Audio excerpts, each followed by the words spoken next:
I'm a school counselor, and so Prevent+Ed came to present to us, our district counselors. And at the time, I didn't think I would need it. So it's just, there as a professional.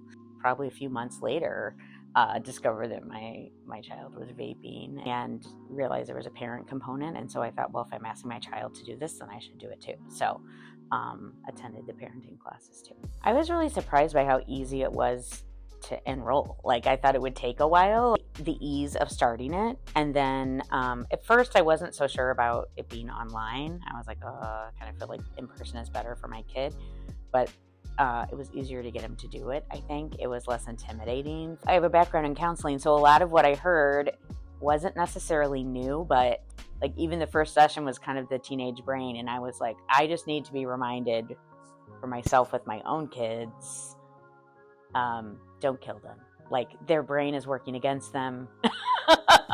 They don't really have the capacity to make some of these good decisions. And I needed that reminder and somebody to say, like, you're not a bad parent. You're not a bad kid. I always say I would pay people $100 to tell me I'm not a bad parent.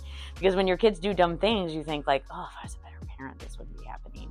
The kids do dumb things. For me, that was worth it. Just, to like be reminded of those things, that it's hard to be a teenager and it's not easy, and they need patience when they mess up. I think in general, parents need each other because it is hard to do. And I think if more parents were there, you would have a more of a community feel. And you would know that, like, I'm not alone. My kid is not the worst kid ever because they're struggling with this. And I think more parents need that. And I think a lot of parents don't have anybody to reach out to. They're afraid to, because it was hard for me to admit my kid is struggling with this, right? There's like a shame piece of that.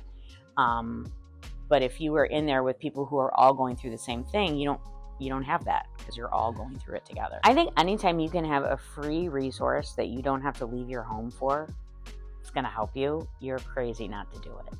I'm usually the one giving the guidance, but when it's your kid, you can't give yourself guidance. You need to lean on other people. And so that was really helpful. I mean, there's no reason not to do it because you made it really easy. You don't have to leave your house. You don't have to pay for it. And people who I could tell really cared about kids were working with my kid. And so you should pay a lot of money for that, but you don't have to.